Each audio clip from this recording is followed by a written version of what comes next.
All right, we'll get started. Lesson number 4. The title of the lesson is Joseph Interprets Dreams in Prison. I'm going to repeat the theme that I've kind of chosen. Don't be afraid to trust an unknown future to an all-knowing God.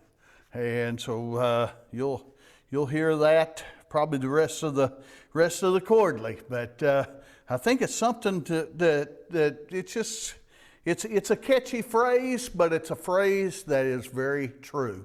We can trust an unknown future to an all-knowing God because He knows all things. He knows exactly what's going to happen a minute from now, and He knows exactly what's going to happen an hour from now, and a month from now, and you can go on, whatever. And God knows what's going on there. Our memory verse, I'm going to read it here. Psalm 16:1. Preserve me, O God, for in Thee do I put my trust. And that's, I think David wrote that. So I'll speak a little bit more on that along toward the end of the lesson there. Emphasis. I'm going to read an emphasis here. Pharaoh had thrown 2 of his servants into prison. One night they each had a dream. God helped Joseph interpret their dreams, and both dreams came true just as Joseph said they would. But did you catch that? God helped Joseph to interpret them dreams. You know, if it was left up to Joseph, Joseph would have probably been way out left field with the interpretation. And you know, we often think about dreams and you know how they were interpreted and everything. And I also thought about Nebuchadnezzar and Belshazzar had dreams also, and Daniel told them. He told them basically the same thing Joseph told the ones that he was interpreting. It's not me that's interpreting these dreams, but it's God that gave them. And you know, that's exactly what Daniel said the same thing. And you know, when Daniel interpreted the dream, that God gave him the interpretation, it came just the way that he said it was going to. And same way with Belshazzar. That actually wasn't a dream, but it was a vision. And, you know, it's the same thing. It was a handwriting on the wall, you know. Well, you look at them words, some of them words, and I can't get that out of any way, shape, or form. Can I get the words that was the interpretation out of that, what was written? But, you know, God had a purpose in it, and God told Daniel what the interpretation was. And you know, we ourselves, if we follow God, then God can give us an interpretation of dreams or of scriptures or of the things that's to come. He can do that.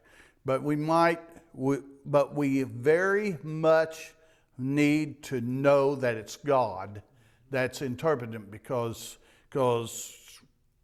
it's easy to kind of blow ourselves up like I was the one that interpreted it, or it can be interpreted wrong, or it can be interpreted by Satan. I think Satan could even interpret if you allow yourself to become that.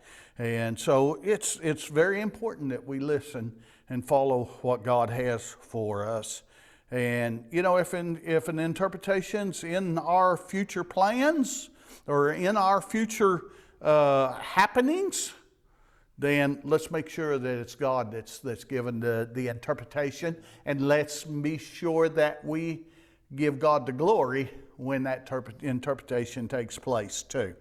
Okay, we'll get started here. Genesis 40:1, and we're going to read down to the 8th verse. It's a lengthy reading there, but we're going to try and get through this here. And it came to pass after these things that the butler of the king of Egypt and his baker had offended their lord, the king of Egypt. And Pharaoh was wroth against two of his officers, against the chief of the butlers, and against the chief of the bakers. And he put them in ward in the house of the captain of the guard into the prison, the place where Joseph was bound. And the captain of the guard charged Joseph with them, and he served them, and they continued a season in the ward. And they dreamed a dream, both of them, each man his dream in one night, each man according to the interpretation of his dream, the butler and the baker of the king of Egypt, which were bound in the prison. And Joseph came in unto them in the morning and looked upon them, and behold, they were sad. And he asked Pharaoh's officers that were with him in the ward of his Lord's house, saying, Wherefore look ye so sadly today? And they said unto him, We have dreamed a dream, and there is no interpreter of it. And Joseph said unto them, Do not interpretations belong to God? Tell me them, I pray you. You know, right off the bat, he put God in the forefront. Do you think these bakers and this baker and this butler believed in God? I doubt it. I really doubt that they did. Maybe they did. But, you know, they were in Egypt. They didn't serve the same God as Joseph did. But they had a dream. Each one had their own dream. And they thought it was more than just a dream. They thought there must be an interpretation. I think probably there was more dreams and interpreted dreams back then than there is now. I don't know that for a fact, but that's kind of the way I kind of think of it as. But nevertheless, Joseph comes in, he sees them, that they're not having the best today. You know, we ourselves, a lot of times, will maybe have a dream, and, you know, it really sticks with us through the day. Have you ever had a dream that really sticks with you during the day? And you sometimes wonder, what's trying to be told to me, you know? Well, I don't know if anything was, but sometimes. And then, of course, there's dreams that come and you think, oh, I'll remember this in the morning, and go back to sleep, and the next morning, I can't remember a thing about it, you know. So, but this one stuck, these two that these two men had stuck in their minds and really bothered them. And here comes little Joseph, comes in, and he sees that they're kind of in distress, and they're not like they always normally are. And so Joseph asked him, well, we've dreamed a dream, and there's no interpreter of this. And he said, Joseph says, okay, God's the one that interprets it. Tell me your dreams, is what he said. Okay, Joseph had charge of these two prisoners. Two of them were Pharaoh's butler. Two of them were Pharaoh's butler and baker. One night each of them had a dream. In the morning their faces were sad, for they did not know what the dreams meant. Joseph said, and this is what I want you to catch this more than anything. Joseph said, do not interpretations belong to God?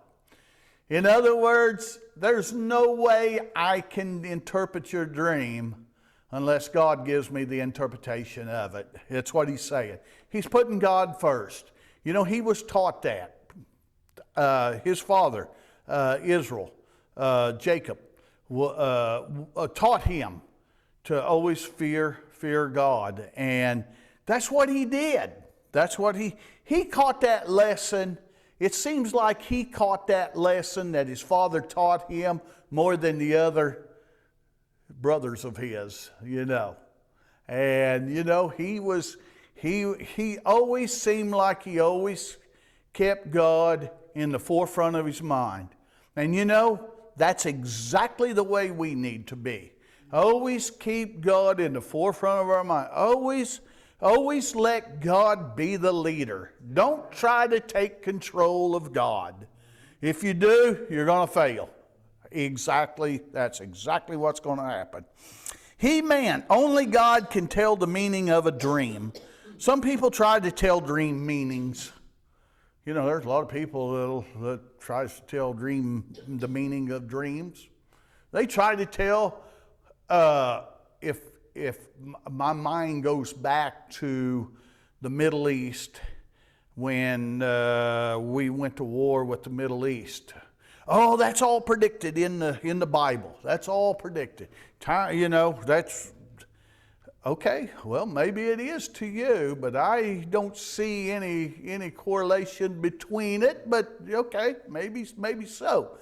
But you know, that goes over and is done and so on. But you know, so many people, fortune tellers, they can look at your hand and be able to tell what's in your future. You know, or they say they can. Let me put it that way. They say they can, but who knows whether they're telling the truth or not? Does it happen? That's what's most important. And you know, fortune tellers, I advise people to stay away from them.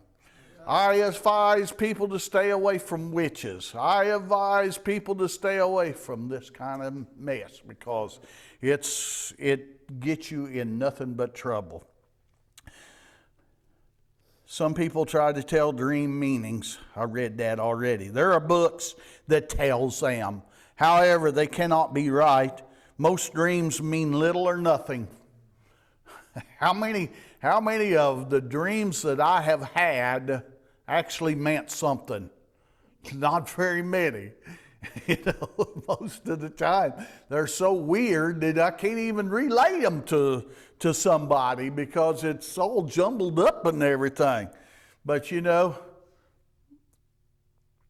when a dream comes to us and it really sticks in our mind, then we need to pay attention if that's the case there. Most dreams mean little or nothing. When God sends a dream, He can tell us the meaning. He sent these 2 dreams.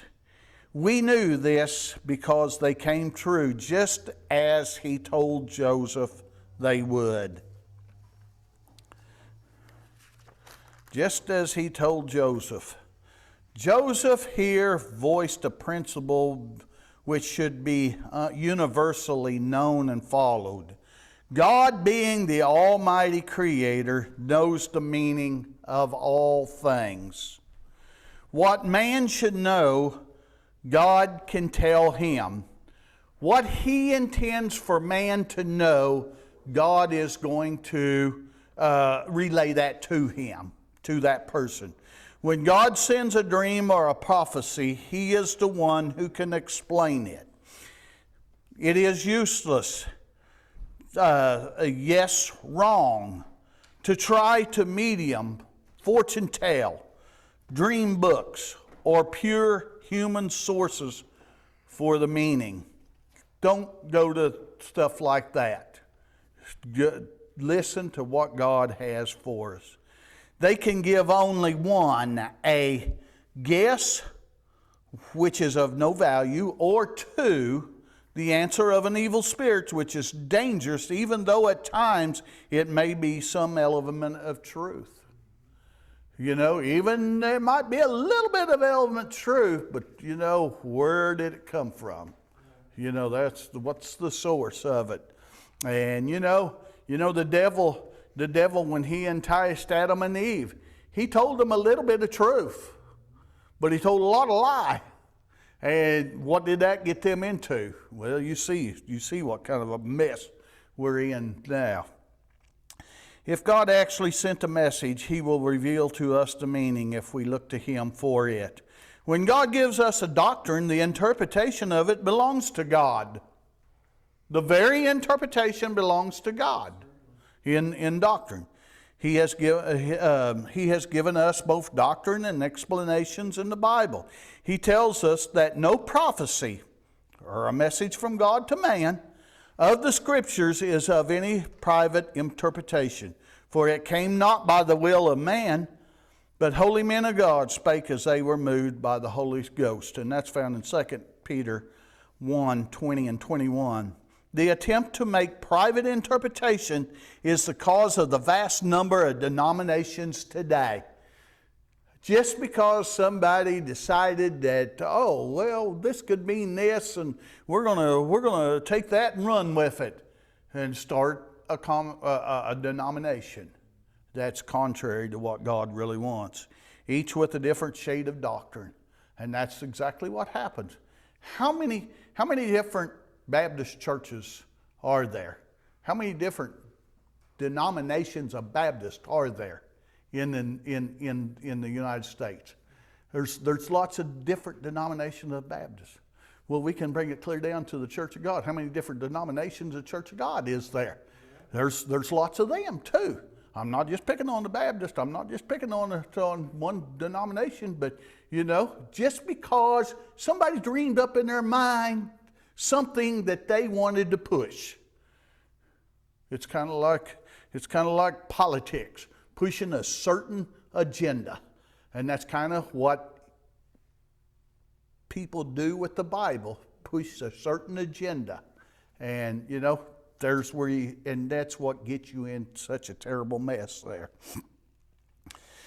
If we will remember that interpretations belong to God and would go to His inspired word for the explanation of doctrine, we would achieve much more vital teaching and greater unity. And I agree with that wholeheartedly. If we would just let God be God. That's all we need to do. Just let God be God and not try to take over His authority, and let Him lead us as He wants us to go. Alrighty, verse 9 through 11. And the chief butler told his dream to Joseph, said to him, in my dream, behold, a vine was before me, and in the vine were 3 branches, and it was as though it budded, and her blossoms shot forth, and the clusters thereof brought forth ripe grapes. And Pharaoh's cup was in my hand, and I took the grapes and pressed them into Pharaoh's cup, and I gave the cup into Pharaoh's hand. That's what he couldn't explain. Why did I have such a dream? The butler's dream. The butler's dream said he dreamed of a grapevine. It had 3 branches that budded, blossomed, and bore grapes. Budded starts with a B. Blossom starts with a B. And bore starts with a B. Them 3 words all started with a B. But it didn't have anything to do with the 3 branches. And some people could start something off on that because they all started with a B. Just things like that is how people can get tied up into a lot of things. And that had nothing to do with it, because I doubt in Egypt whether it all started with a B. Probably didn't. But that come to me this morning, and I thought, that's how people sometimes get so tied up into such things, And he squeezed the juice from them into Pharaoh's cup and gave it to Pharaoh. All right, let's go to verse 12 and see what happened. And Joseph said unto him, this is the interpretation of it. Now remember, this is not Joseph's interpretation. He's already set that clear. He said the interpretation is of God. He's already said that. And so all glory is going back to God, according to what Joseph's saying here. The interpretation's all of God. And he says the 3 branches are 3 days. See, the bees didn't even have anything to do with it, did it? Yet within 3 days shall Pharaoh lift up thy head and restore thee unto thy place. And thou shalt deliver Pharaoh's cup into his hand after the former manner when thou wast his butler. But Joseph is telling him, think on me when it shall be well with thee, and show kindness, I pray thee, unto me. Make mention of me unto Pharaoh, and bring me out of this house. For indeed I was stolen away out of the land of the Hebrews, and here also have I done nothing that they should put me in this dungeon. It sounds to me like Joseph did nothing he deserved the dungeon, not of what he did wrong. Now the other two, I think there was something that had gone wrong, that they had done wrong. And Joseph seen the interpretation that this guy was going to be free. Help me out if you can. That's what he's saying. Help me out if you can. Okay, maybe Joseph was getting a little bit ahead of getting the horse, the cart in front of the horse, by saying that. But it might have taken we know what already happened, and it might have taken a couple of years before this happened. But it wasn't God's time yet. Do you think that he forgot about him just accidentally? No, I think it was God that did that. Well, we'll go ahead. I'm kind of jumping ahead here. But think about it. Joseph had suffered many things. We don't know how long he was in the prison. But anytime a person's in prison, I don't think that's a real good place to be. I've been in a prison to visit. And I have been in the prison to deliver milk. But I got out right away, And one thing about being in prison, you have to know you have to be aware of your surroundings. It's not a pleasant place to be. Every time I went in to deliver milk, I had to know where my surrounding, what was happening in my surrounding, because I was working with inmates, and they wasn't in there because they sang too loud in the choir. That wasn't the reason why they were in there. They were in there because probably some of them killed people, had dope. Just one thing and another. There's probably many different things. And there's not many nice guys in prison. It's full of people that are not too nice. Joseph was one of the nice guys, but most generally, it's not the best place to be. God gave Joseph the interpretation of the dream. He told him, he said, the 3 branches are 3 days. We are sure he asked God to tell him the meaning. Well, he had already established that earlier, that's what he had done. And yes, to be able to interpret a dream and it be true, it has to be the hand of God. It has to be. He said in 3 days, Pharaoh would take the butler out of the prison and take him back to serve him again. Then Joseph asked a favor of the butler. He asked him to speak to Pharaoh and ask him to take Joseph out of the prison. He said he had done nothing wrong, that he should be there. Okay, that was Joseph's request to the butler. I've done nothing wrong. I am innocent. Most prisoners will say the same thing. Most prisoners. I don't deserve to be in here. And they might have done some horrible things, but they'll still say that. I don't deserve to be in here. Well, Joseph was absolutely telling the truth here. He didn't deserve. But God allowed him to be there, though. And God allowed him to serve time until God was ready to use him. And that wasn't the best of place. I think I'm a guessing, and I haven't read ahead. I'm only going by memory. I think it was 2 years before the butler finally remembers him. And that's when Pharaoh had the dream then. But 2 years. Think about being 2 years cooped up in the prison. Yeah, he had a little bit of freedom in that prison, but he couldn't come and go the way he wanted, way most people like to be able to come and go. He could not do that. But anyway, Joseph never wavered about keeping his eyes on God. And that's one thing, You know, we may wind up in prison. We may someday wind up in prison. But we need to keep our eyes on God. If that's where God wants us to be, then okay, that's where we're going to be then.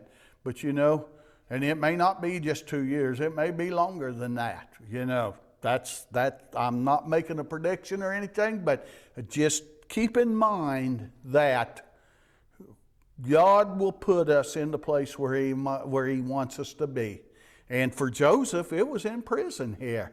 And for us, we might have to suffer the same thing. Let's go on here to verse 16. When the chief butler saw that, okay, now this is the baker. I'm sorry. When the chief baker, okay, he's seen what the butler's interpretation was. Well, the baker, that sounds pretty good then. But, well, let's see what happened. When the chief baker saw that the interpretation was good, he said unto Joseph, I also was in my dream, and behold, I had 3 white baskets on my head. And in the uppermost basket there was of all manner of baked meats for Pharaoh. And the birds did eat them out of the basket upon my head. And Joseph answered and said, This is the interpretation thereof. And again, he's already established that God's the one that interprets. He was only just relaying the message. The 3 baskets are 3 days. Okay, sounds just like the butler there. Yet within 3 days shall Pharaoh lift up thy head from off thee, and shall hang thee on a tree, and the birds shall eat thy flesh from off thee. How hard was that for Joseph to tell the baker that? But you know, when God wants us to bring the message, whatever the message might be, if He wants us to bring it, then we better bring it. I feel like Joseph felt that God wanted him to deliver that message. Now, what if Joseph would have decided, well, I don't want to deliver that message. I'm going to tell a little different story, and an outcome's going to be nice and rosy and all that kind of stuff. How much credibility would he have lost? He wouldn't have lost only his credibility, but he'd probably lost his soul because of it. See, that's how important it is for us to follow Jesus. That's how important it is for us to follow God there. Let me go ahead. Anyone could make such predictions, but will they come true? The baker thought the meaning of the butler's dream sounded good. His might be the same. However, it was not. He said he dreamed of 3 white baskets on his head. In the top one were baked goods for Pharaoh. But what happened? The birds came and ate them. The interpretation, Joseph said, the 3 baskets are 3 days. In 3 days, Pharaoh would take the baker from the prison and hang him. The birds would eat his flesh. That's what he had to look forward to in 3 days. 3 days, you know. Now, you know, we don't know what the crime was, the reason why he was in there. We don't know what the crime was for the butler either. But, you know, when Pharaoh was in power, he had power to do whatever he wanted to with either one of them. He could have killed both of them. He could have set both of them free. He sets one of them free and kills the other one. You know, that was his authority that he had. But you know, God is the one that can control everything. God can, you know, if that baker was a God-fearing man, God might have spared his life some way. But you know, we need to continue, whether our fate is to live or to die. We need to keep God. We need to follow God at all times, no matter what we think our fate might be, or whatever we think that could happen to us. Keeping God in the forefront of our minds is the most important thing. Follow God at all times. It will pay. It pays in this life, it will pay in that life, the afterlife also. Let's start there with verse 20. And it came to pass the third day, which was Pharaoh's birthday, that he made a feast unto all his servants. And he lifted up the head of the chief butler and the chief baker among his servants. And he restored the chief butler unto his butlership again. And he gave the cup unto Pharaoh's hand. And he hanged the chief baker as Joseph had interpreted to them. Yet did not the chief butler remember Joseph, but forgot him. That's not, I can't say that word very good, forget, I think's what it is. But it means forgot him. It means just forgot. That's what happened. I think God allowed the butler to forget him, because it wasn't quite time for God's time to happen. You know, and that's one thing that I sometimes think in my mind, now's the perfect time.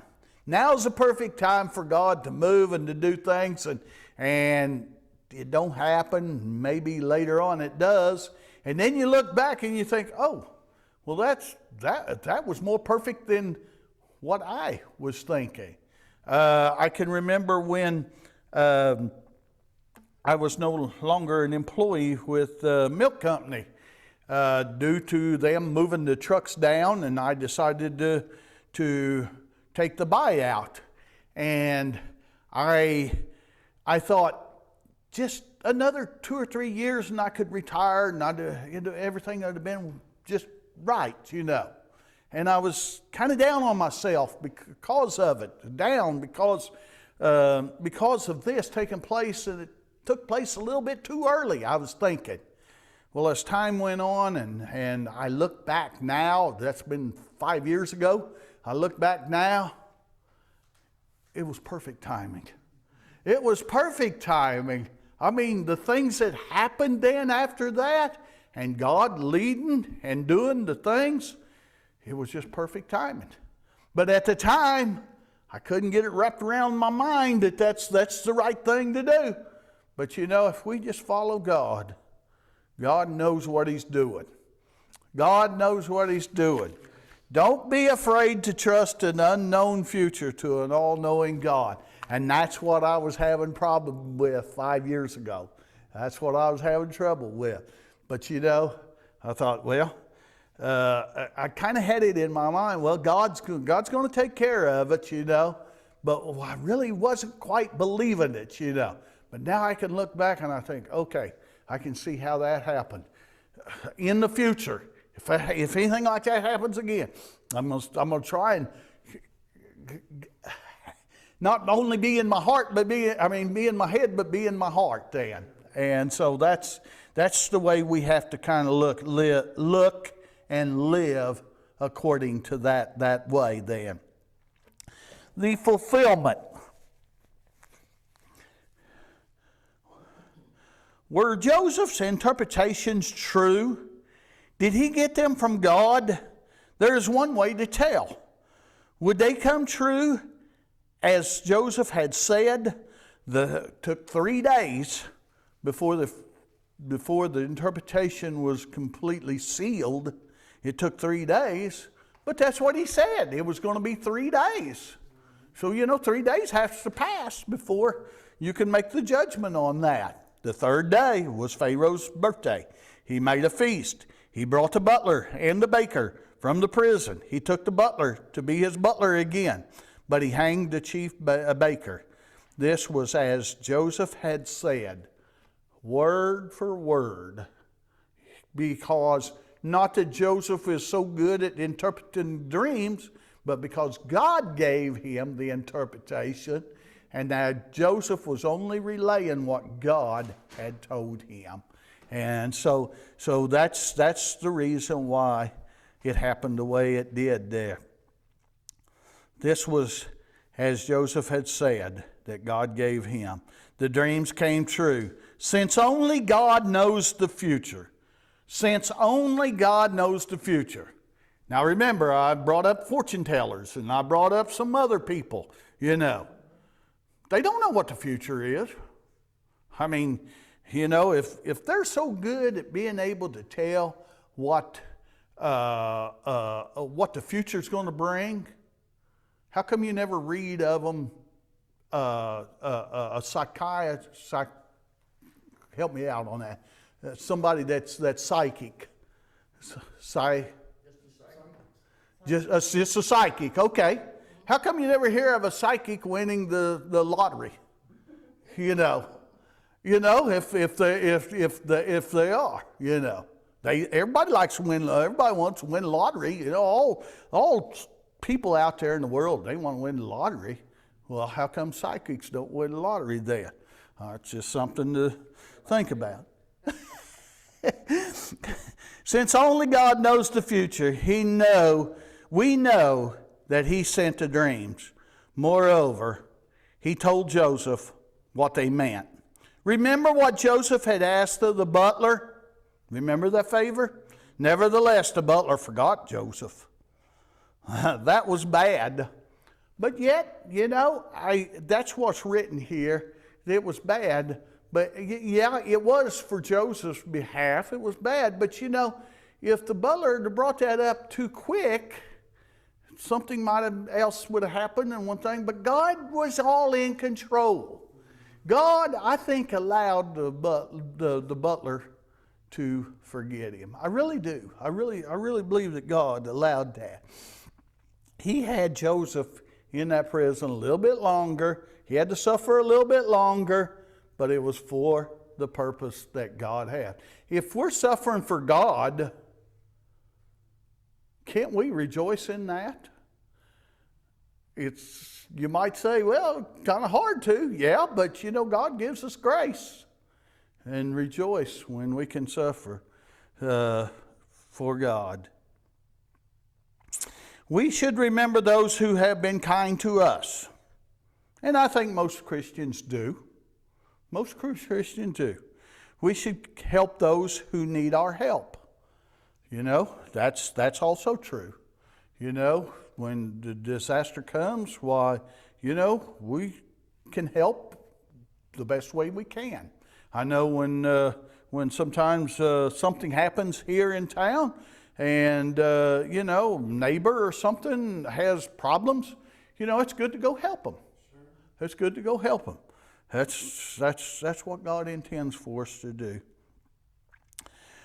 Joseph was trusting God. That is 4 words there, and you know, it has a big meaning. Joseph was trusting God. You remember when he was put in a pit before he was sold to Egypt, he was trusting God. You know, as he was on his way down with the Ishmaelites down to Egypt, he was trusting God. As he was sold to Potiphar, he was trusting God. You get the idea that he trusted God. And you know, we need to be the same way. No matter what happens, you know, I don't like to be thrown in the pit, but if we are, let's trust God. To be sold to Potiphar, to be falsely accused, always trust God. That's what I'm getting at. Trust God. To be in the prison with the butler and the baker, always trust God. And you know, there's many things that Joseph says, okay, I'm done with this, forget this. No, he didn't.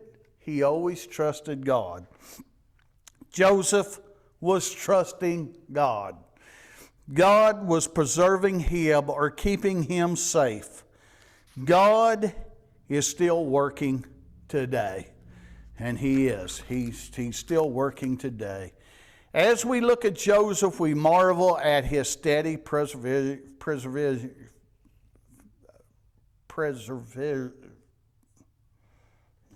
constant, let me put it that way, in righteousness, his steady constant in righteousness. He continued in righteousness at all times, living in spite of continual hardship and discouragement. What gave him courage and strength? That's a question. What gave him courage and strength? It was his trust in God. It was his trust in God. He trusted God. His was not a vague, normal trust, but a living one. And you know, we're living on the other side of the dispensation. And we can trust God even more than what he was able to, because we have Christ living within us. That's the difference. It's a living trust is what it is. It controlled his thinking and his actions. His first thought was not to figure out the dream meaning himself. He turned immediately to God because his trust was in God. Moreover, God did not fail him.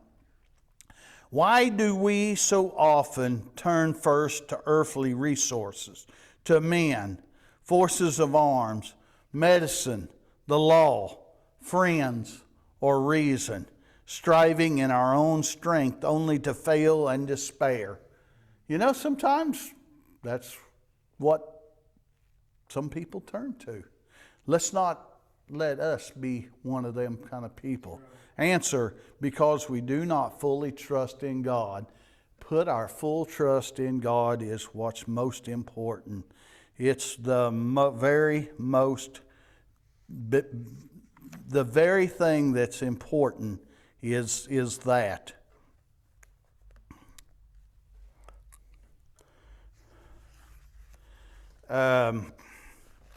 Let's look at our memory verse now. Preserve me, O God, for in thee do I put my trust. In the prison, Pharaoh's butler and his baker had dreams. Joseph, depending on God, told what their dreams meant. And you know, that's one thing I want you to think on most all. Joseph, depending on God. We can put our name there. Brother Larry, depending on God. And you can put your name in there. And God will see and take care of us in the way that he wants us to be led, if we will only let him lead us, and if we will follow. That's the thing. So many people want to lead and don't want to follow. So many people want to follow but not be led too. You know, that's one thing. But you know, God is our leader, and we need to follow God, whatever the cost may be. They came true, the dreams did. It came true, just as Joseph had said. God had told Joseph the interpretation. We can begin to see that God was working to help Joseph. The butler probably meant to present Joseph's case to Pharaoh, but he forgot. The outcome of God's plan for Joseph is not yet apparent, but all these happenings are shaping to bring it to pass. Everything that has happened is working towards some end there. Some end. And you know, he couldn't see it at the time. Oh yeah, we've already read ahead. We already know. But you know, we don't know what's in store for our own life. You know, we could be a little Joseph ourselves.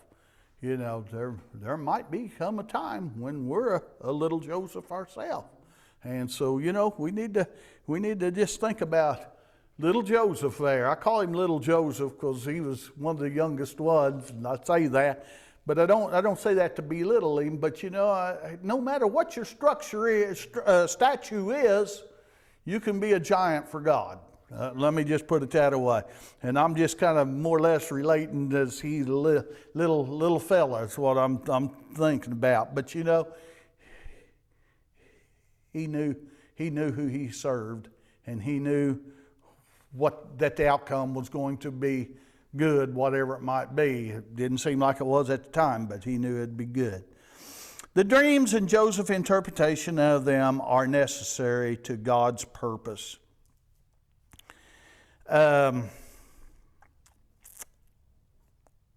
He was so absorbed in his own, talking about the butler, he was so absorbed in his own affairs that another one's trouble did not impress him deeply. You know, we can think of that, and you know, we can allow the little discouragements that we have to interfere with somebody else. We can be wrapped up more in ourselves if we're not careful, and not really see that someone else has got a bigger need than we have. You know, our need, yeah, we need to take care of our need. But you know, when God shows us someone else has a need and we need to follow God, what do you want me to do, God? And if he says, go visit that person, what are we to do? Oh yeah, let's go visit then. Or if he says, you know, whatever, send them a text. Send them a text then. Or, you know, whatever. You know, but, you know, we need not to be wrapped up in our own affair. Like the butler was wrapped up in his own affair. Oh, yeah, he was probably busy making sure everything was just right for the king, because he didn't want to wind up in that prison again. You know, yeah, you might say he had an excuse. But, you know, he forgot all about Joseph. And again, I think God had something to do with that. So I'm not really blaming altogether on that. But, you know, let's us not fall into that predicament of thinking about ourselves over someone else. Gratitude is the next necessary virtue in the making of a complete Christian character. And it's true. Gratitude is thankfulness joined with a desire to benefit those who have benefited us. Our gratitude is first due to God. That's our first gratitude, is to God. And to be thankful. And to be thankful for what God has done. And then to all those who have touched ours in blessing. Gratitude comes not by trying. That's one thing. Gratitude doesn't come by just trying. You know, that's kind of like turning over a new leaf or a New Year's resolution. You know, it has to come from God. And you know, if we'll just let God be our leader and follow him. Know the love of God in the heart makes gratitude a natural feeling. And that's it. Do we have the love of God in our heart? We better have. We better have the love of God in our heart. Because the love of God, the love that he's talking about here, is not just brotherly love. Or it's just not saying that I love you. But it is a love that a lot of Christians will mention as agape love, which means unconditional love. How can you have unconditional love for people that's done you wrong? You can't muster it up on your own. You have to have the love of God in our heart to be able to have that unconditional love, like God says, or like Jesus said, to love your neighbors. Okay, that's good. I got a good neighbor over here. I like him. Now this one over here, he's not quite so good, you know. Well, you got to love him too, because Jesus said, love your neighbor, you know. And then what does he say? love your enemies also. Do good to them. Do good to the enemies. That's the love that he's talking about. And you can't muster that up. You got to get that from the Lord to be able to have that love. Then the thought and the will join in gratitude's fulfillment. And so that's one thing. Gratitude is something that is, some people, you can muster up some kind of a gratitude, but the real gratitude is all in the love of God, is what it is. One more thing. You already know what I'm going to say. Let's go to the theme. Don't be afraid to trust an unknown future to an all-knowing God.